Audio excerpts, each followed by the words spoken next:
I found my own name carved small and very carefully on the third fence post along the north pasture on an ordinary Tuesday morning, out checking carefully a section of wire that had come loose overnight, and I nearly rode straight past it entirely before something in the particular careful shape of the letters caught my eye and made me stop. It took me 2 full years to work up the courage to ask Thomas Calder why he'd done it, though by the time I finally asked, I'd found my name carved into considerably more posts than I could easily count, scattered across land that belonged to my father, each one so faint and so carefully placed that you'd miss it entirely unless you already knew to look. The Hargrove Ranch sat along a wide bend of the North Platte, good grazing land bordered by cottonwood groves and low rolling hills that made for excellent natural shelter during hard winters. Land my father had personally proved up over 25 long years of careful, methodical work. I'd grown up riding those boundaries with him as a girl, learning the property's every fence line and water source before I'd learned much else about the wider world. And I'd always considered myself, by the time I was grown, someone who knew that land about as thoroughly as anyone could without having built it herself. My father, Everett Hargrove, ran the largest cattle operation in that stretch of Wyoming Territory, close to 9,000 acres of good grazing land he'd built up over 25 years from a modest starter claim. And Thomas had hired on with us 4 years before I found that first carved post, a quiet young man with a genuine gift for handling horses and a manner so reserved that most of the other hands had given up within his first month on getting more than a few words out of him at a time. I remembered the particular way the other hands spoke about him in those early months.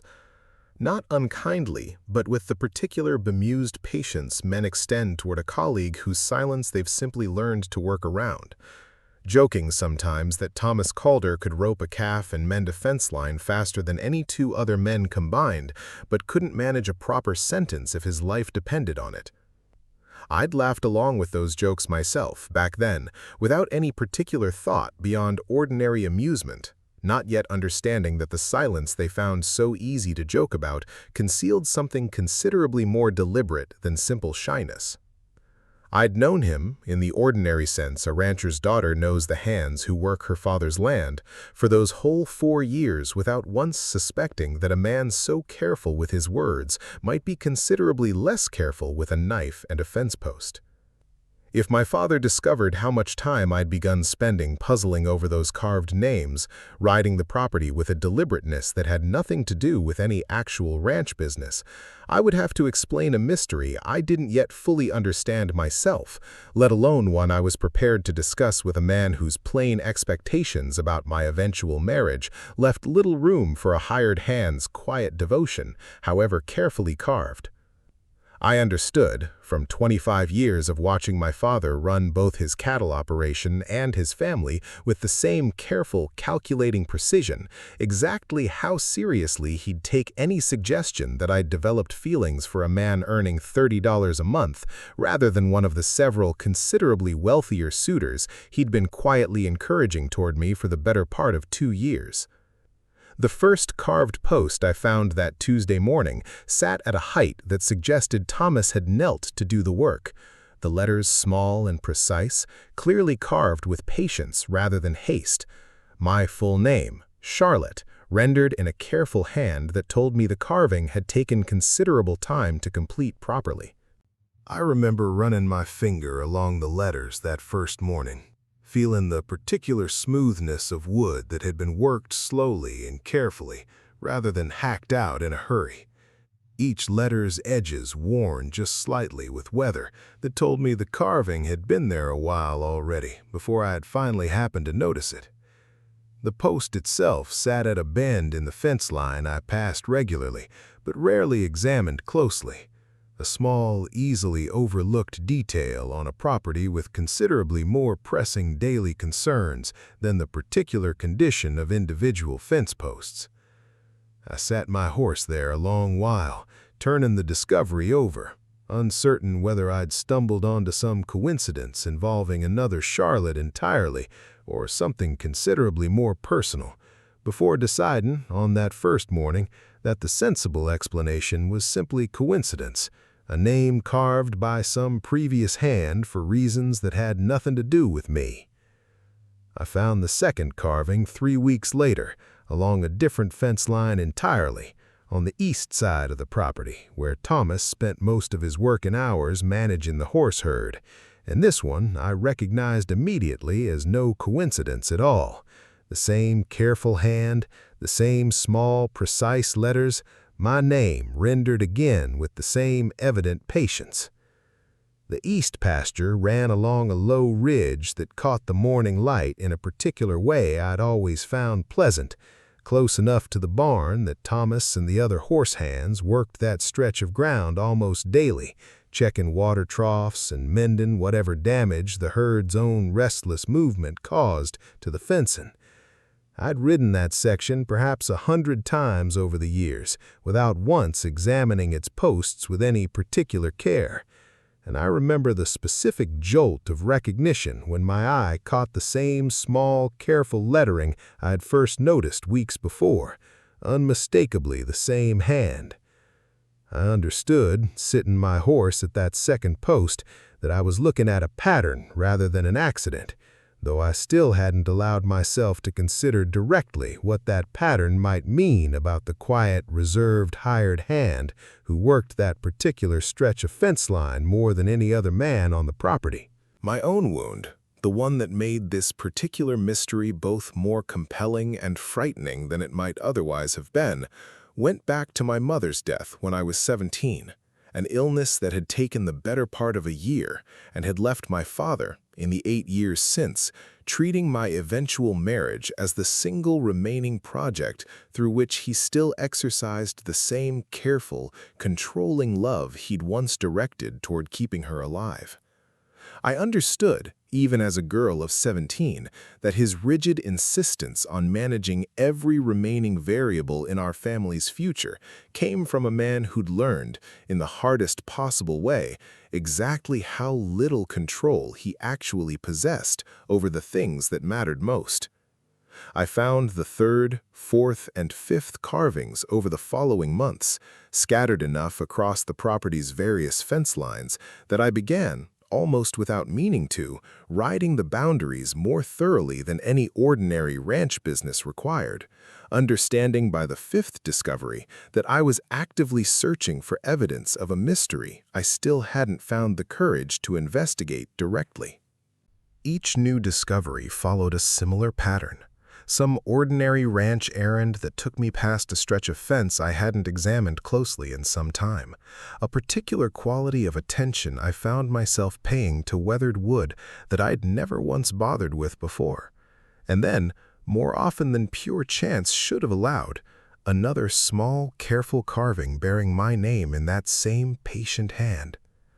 I began keeping a private mental map of the discoveries, though I never once wrote any of it down. Some instinct telling me the whole mystery belonged to a category of private knowledge too delicate to risk committing to paper where anyone else might stumble across it.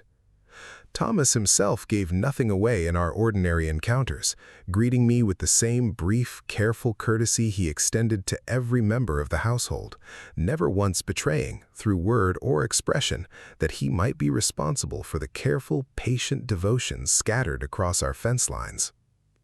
The first emotional peak came nearly a year after that first discovery, on an afternoon when a sudden storm caught me out riding the eastern boundary, forcing me to shelter beneath a stand of cottonwoods near exactly the fence line where I'd found that second carving. The storm itself had built fast and violent, the particular kind of Wyoming summer squall that gave little warning before turning a clear afternoon into something genuinely dangerous, wind bending the cottonwoods hard enough that I'd worried, tying my horse close against the trunk, whether even that shelter would hold against the worst of it. Rain came sideways for a good 20 minutes before easing into something more manageable, and I remember the particular fear of that first stretch, alone against a storm that felt considerably larger than my own capacity to weather it. Thomas arrived within minutes, having apparently seen the storm building and ridden out specifically to check whether anyone was caught in it, and we sheltered together beneath those trees for the better part of an hour while the rain passed, closer in that hour than we'd ever been in 4 years of ordinary acquaintance. He talked, in that unexpected shelter, more than I'd ever heard him talk before, though still in the sparse, careful sentences that characterized everything he said. I remember being struck, listening to him, by how much effort each sentence seemed to cost him. Long pauses between thoughts that told me plainly this kind of open conversation didn't come naturally, that he was working against some deeply ingrained habit of guardedness with every word he offered. I found myself, that afternoon, matching his patience rather than filling the silences the way I might normally have done, understanding somehow that rushing him would only drive him back into the careful reticence I'd grown accustomed to over 4 years of ordinary acquaintance. He told me about growing up on a failed homestead 2 counties over, about a father who'd drunk away what little the land produced, about learning early that a man survived on this frontier by saying as little as possible and trusting almost no one with anything that mattered.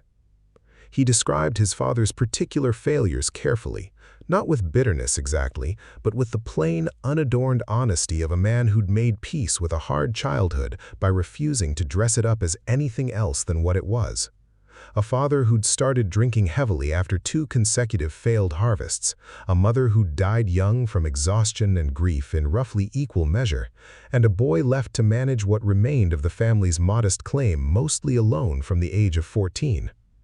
He said he'd learned, watching his father's loose, careless talk cost the family what little credit and goodwill they'd once had among their neighbors, that a man who said less generally suffered less for whatever he'd said. I told him, in turn, about my mother, about the particular loneliness of growing up under my father's increasingly careful management, and I watched him listen with an attention that felt considerably more complete than anything the wealthy suitors my father favored had ever managed to offer me. I found myself telling him details I'd rarely shared with anyone.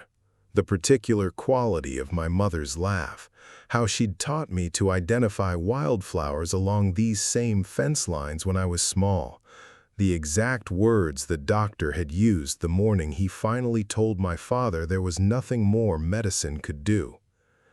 Thomas didn't offer easy comfort or try to redirect the conversation towards something less painful, simply listened with the same patient, complete attention he brought to breaking a difficult horse, and I understood, watching him listen that way, that I'd found in him something I hadn't realized I'd been missing in every other conversation I'd had since my mother's death. We turned to look at each other beneath those cottonwoods as the rain began to ease, exhaustion and something else entirely plain on both our faces, and for a moment neither of us said anything at all. I felt something in my chest go still and waiting, the particular held breath feeling of a moment about to become something else entirely. And then the rain stopped fully, and Thomas, with the particular abrupt reserve that characterized most of his interactions, mentioned that the horses would need checking, and rode off before either of us had said what needed saying, leaving me sitting beneath those cottonwoods with a question considerably larger than the storm we'd just weathered. The dark turn, if a story built on carved fence posts and quiet shelter can be said to have one, came 3 months later, when my father announced, at a family dinner that included one of my wealthier suitors, a considerable expansion of the ranch's holdings that would require, he explained with evident satisfaction, letting go several of the newer hired hands to manage the increased operating costs of the additional land. That particular suitor, a rancher's son named Whitfield from a neighboring county, had been a fixture at our dinner table more evenings than I cared to count over the preceding year, a perfectly pleasant enough man whose conversation centered almost entirely on cattle prices and his own family's considerable holdings, and whose company I'd endured with the same polite, distant courtesy I extended most of my father's preferred candidates. I remember watching him nod along approvingly at my father's talk of dismissals that evening, evidently unbothered by the human cost of an economic decision that meant nothing to him beyond its practical logic. a contrast I found myself noting with unusual sharpness, given how directly the matter now concerned Thomas.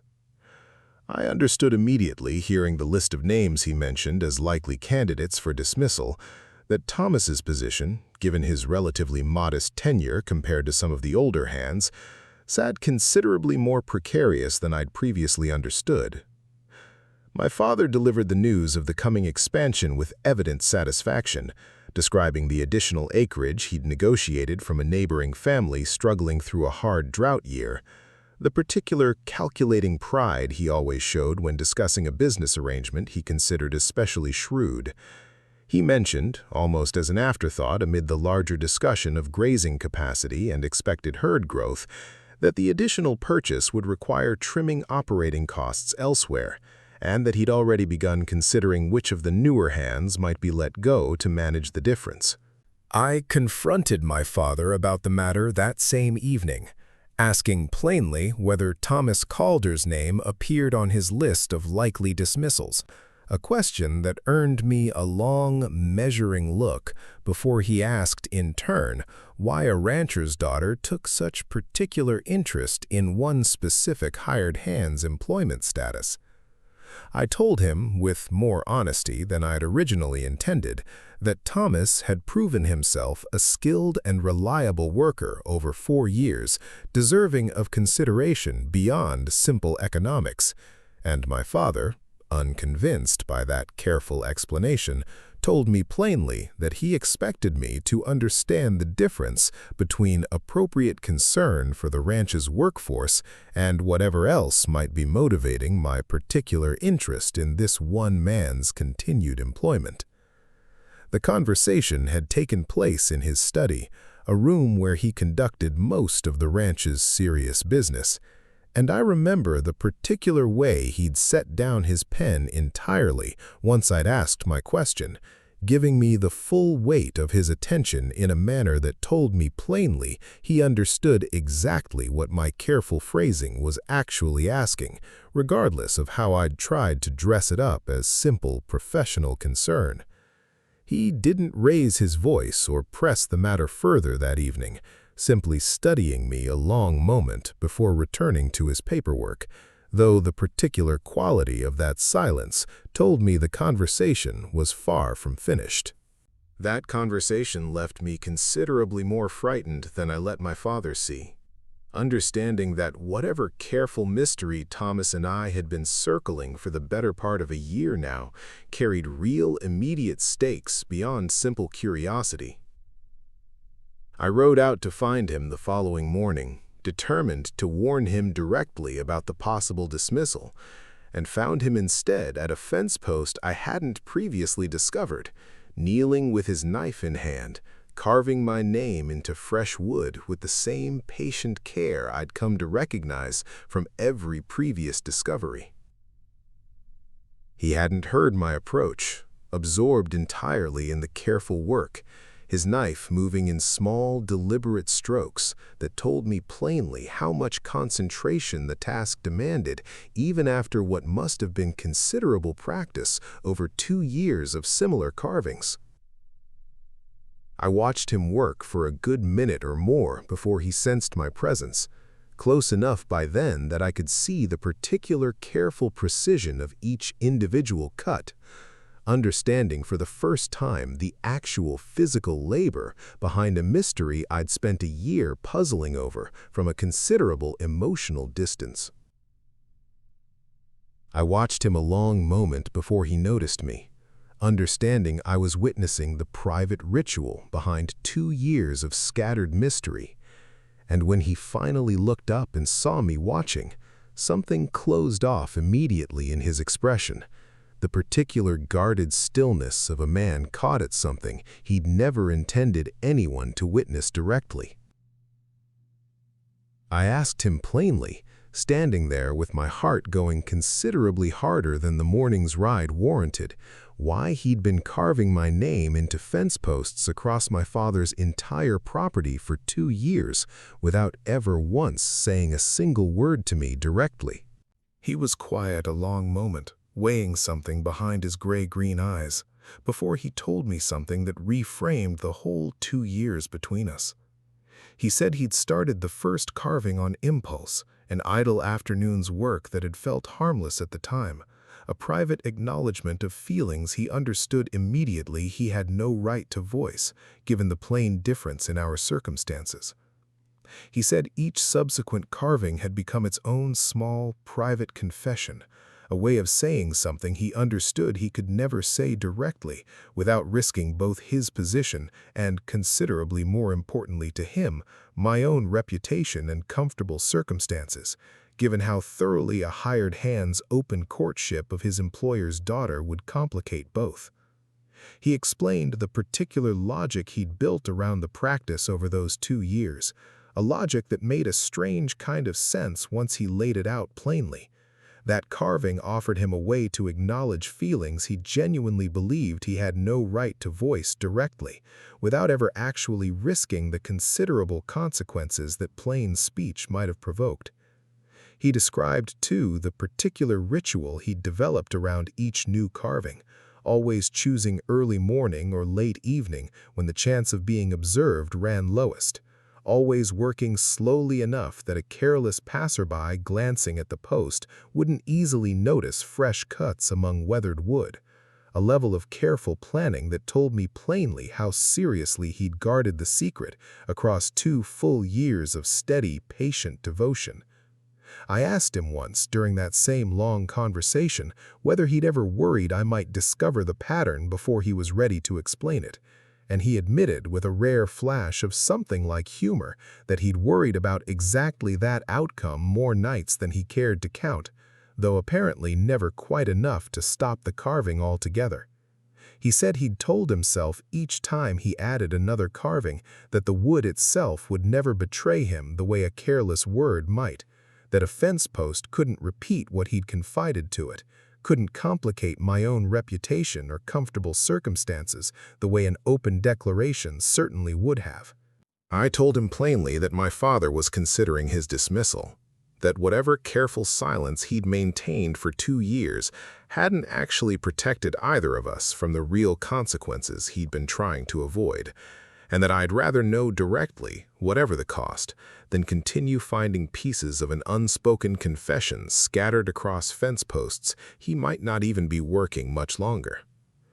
He listened to that admission with the same steady attention he'd shown beneath the cottonwoods, and told me, once I'd finished, that he understood now how badly his silence had actually served either of us, protecting nothing beyond his own careful fear of saying something he couldn't take back once spoken. The turning point came from that same conversation continuing at that fence post as the morning wore on, both of us finally speaking plainly about 2 years of carefully unspoken feeling. He told me he loved me, the words coming out rough and unpracticed after 2 years of expressing the same sentiment only through a knife and careful wood. And I told him I'd known, somewhere beneath my own careful uncertainty since that afternoon beneath the cottonwoods, that whatever I felt for him ran considerably deeper than simple curiosity about a mysterious pattern of carved names. We sat together at that fence post a long while after those first plain declarations, both of us working through 2 years of careful accumulated silence in the space of a single unhurried morning. And I remember the particular relief of finally speaking plainly about feelings we'd each been circling for so long through such indirect means. Thomas told me, somewhere in that longer conversation, that he'd nearly given up the practice entirely more than once, certain some months that his careful carvings represented nothing more than a private, foolish habit that would never actually lead anywhere beyond his own quiet longing, and that only some stubborn hope he couldn't quite extinguish had kept him returning to the knife and the wood each time he'd nearly convinced himself to stop. The resolution came together over the following weeks through careful, deliberate action, rather than any single dramatic confrontation. I went to my father directly before he'd finalized his list of dismissals, and told him plainly that I had genuine feelings for Thomas Calder, that I understood the difference in our circumstances, but believed, as my own mother had apparently once believed about a match my grandfather had initially opposed, that character mattered more than acreage in choosing a life partner. My father argued the matter considerably, citing every practical concern his careful, calculating nature could produce,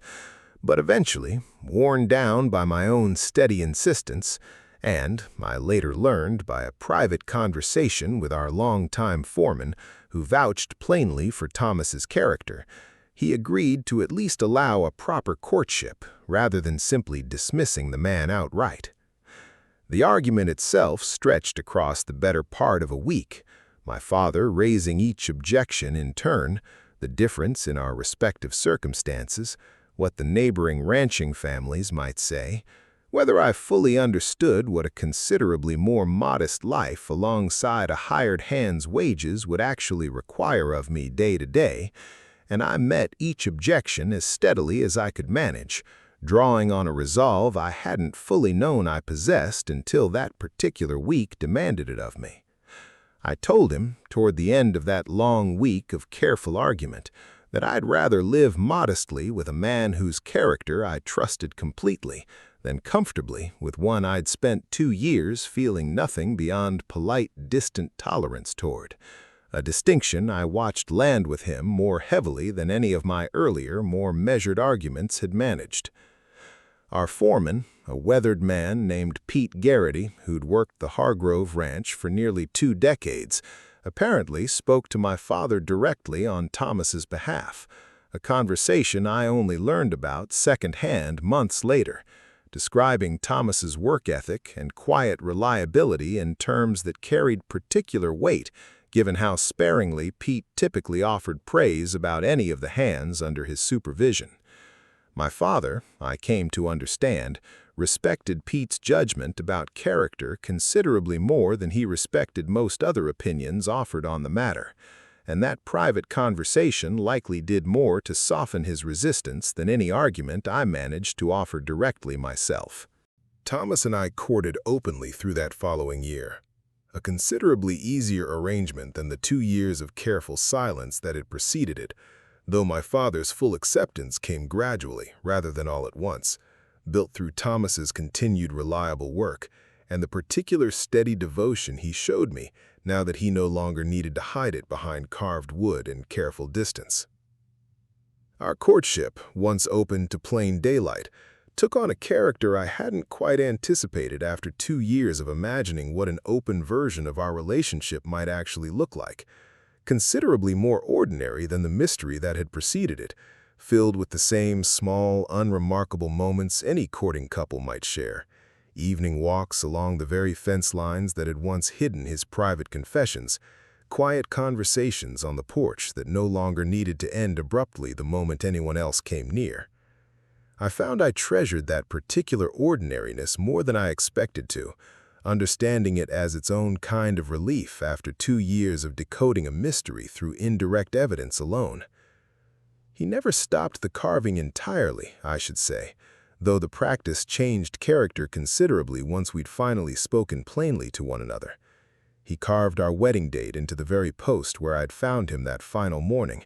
and later, once we were properly married, he began carving the names of our own children into that same stretch of fence line, a private family record scattered discreetly across land that had become, by then, considerably more our own than simply my father's alone. I've counted, over the years since, considerably more carvings than the original mystery ever contained, each new addition marking some particular milestone neither of us wanted to let pass unrecorded.